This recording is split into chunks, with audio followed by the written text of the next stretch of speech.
नमस्कार, न्यूज़ लंका में आप सभी का स्वागत है। मैं महेश विचारे। दोस्तों, तमिलनाडु के मुख्यमंत्री एम.के. स्टालिन ने एक विचित्र निर्णय गुरुवार के दिन लिया। उस निर्णय के तहत उन्होंने उनका जो एक बजट 14 तारीख को पेश किया जाने वाला है विधानसभा में, उसको मद्देनज़र रखते हुए उन्होंने उसमें एक बदलाव किया कि उन्होंने एक पोस्ट लिखी एक्स पर, और उस पोस्ट में जो रुपए के लिए जो चिन्ह इस्तेमाल किया जाता है जिसमें र जैसा अक्षर होता है, ये चिन्ह उन्होंने वहाँ से हटा दिया और वहाँ पे तमिल भाषा में जो भी एक अक्षर उपयोग में आता है जो रुपए के लिए इस्तेमाल किया जाता है, उस अक्षर का उपयोग वहाँ पे किया और एक तरीके से ये बताने की कोशिश की कि हम हिंदी को यहाँ पे फूलने फलने नहीं देंगे। तमिलनाडु में यहाँ पे हम तमिल भाषा जो है उसका इस्तेमाल करेंगे, क्योंकि अभी हम लोग देख रहे हैं कि हाल ही में केंद्र सरकार और तमिलनाडु के सरकार इनके बीच में एक संघर्ष हो रहा है हिंदी भाषा को लेकर। केंद्र सरकार ने कहा है कि वहाँ पे हिंदी भाषा का इस्तेमाल किया जाना चाहिए तमिलनाडु में, क्योंकि ये जो नेशनल पॉलिसी है शिक्षा की, उस पॉलिसी के तहत हिंदी भाषा जो है हर राज्य में बोली जानी चाहिए या उसका इस्तेमाल स्कूलों में होना चाहिए।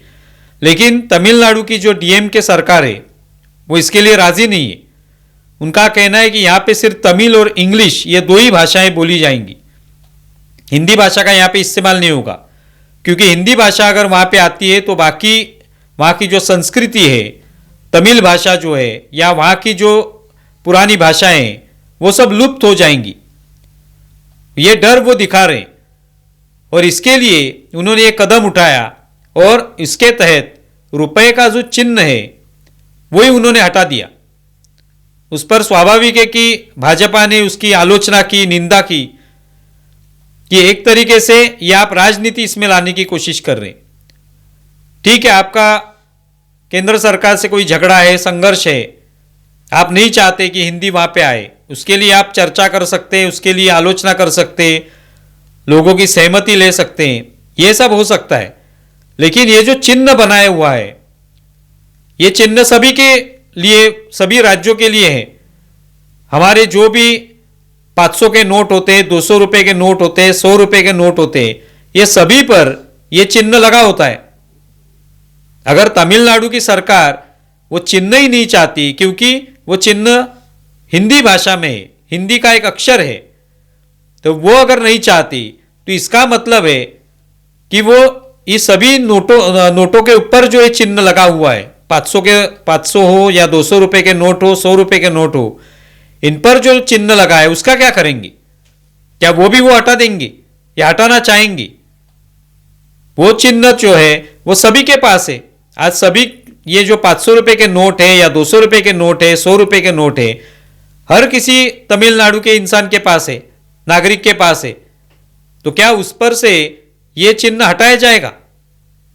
एक तरीके से सिर्फ एक राजनीति करने का जरिया तमिलनाडु की सरकार ने बना लिया और इसके लिए ये चिन्ह हटा दिया। अगले साल यानी 2026 में वहां पे चुनाव होने जा रहे विधानसभा के, तो उसके लिए ये निश्चित तौर पे एक मुद्दा बनेगा कि हिंदी भाषा का इस्तेमाल वहां पे होगा या नहीं होगा। हम लोग देखते आ रहे कि पिछले अनेक सालों से दक्षिण के जो भी राज्य हैं, कर्नाटक हो, केरला हो, तमिलनाडु हो, यहाँ पे हिंदी भाषा जो है वो कभी बोली नहीं जाती बड़े पैमाने पे। वहाँ की जो स्थानिक भाषा है, मातृभाषा जो भी है, वो बोली जाती है। कर्नाटक में कन्नड़ बोली जाती है या केरला में मलयालम भाषा बोली जाती है, वैसे ही तमिलनाडु में तमिल भाषा बोली जाती है। तो ये भाषा कहीं ना कहीं लुप्त हो जाएगी, ये डर बार बार दिखाया जाता है। लेकिन हिंदी भाषा का इस्तेमाल आज पूरे देश भर में होता है। अनेक लोग जो है हिंदी भाषा में बोलते हैं। आज स्टालिन की जो पार्टी है वो जिस इंडिया आघाड़ी के साथ है, उनमें भी ऐसे पार्टियां हैं जो सभी हिंदी बोलते हैं। उसमें क्या दिक्कत है? अगर हिंदी भाषा आने के वजह से कोई भाषा लुप्त हो जाएगी तो पूरे देश भर में सभी भाषाएं लुप्त होती हुई नजर आती, लेकिन वैसे हुआ नहीं है। आज महाराष्ट्र में भी हिंदी बोली जाती है, बहुत सारे लोग महाराष्ट्र में आते हैं, यहां से कई दूसरे राज्यों में जाते हैं, कितने सारे लोग आते रहते हैं, कई आंध्र प्रदेश से आते हैं, गुजरात से आते हैं। तो क्या महाराष्ट्र की मराठी भाषा जो है लुप्त हो गई, या हिंदी भाषा का प्रयोग महाराष्ट्र में कितने सालों से है, क्या उसका असर मराठी पर गिरा है?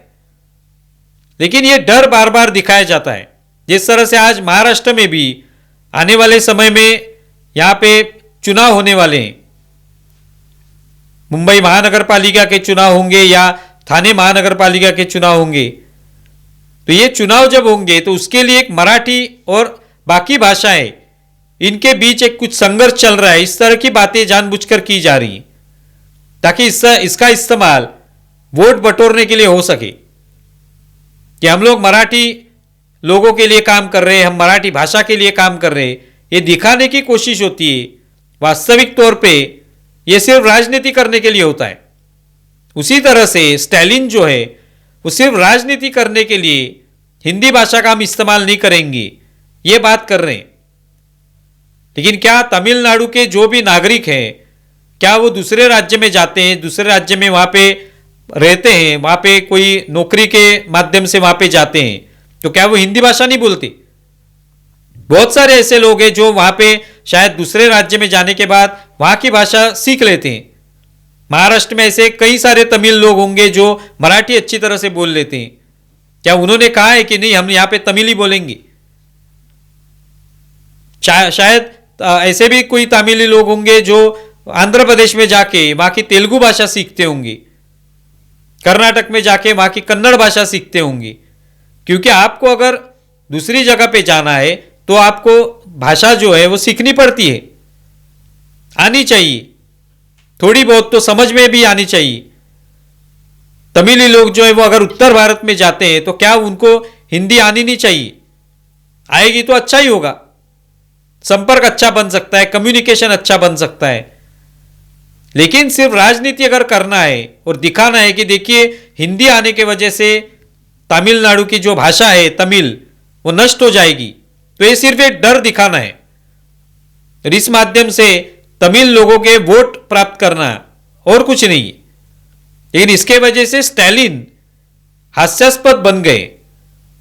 इस तरह का एक चिन्ह निकालने से कुछ नहीं होगा। केंद्र सरकार अगर चाहेगी तो वहां पे हिंदी भाषा आपको लानी पड़ेगी।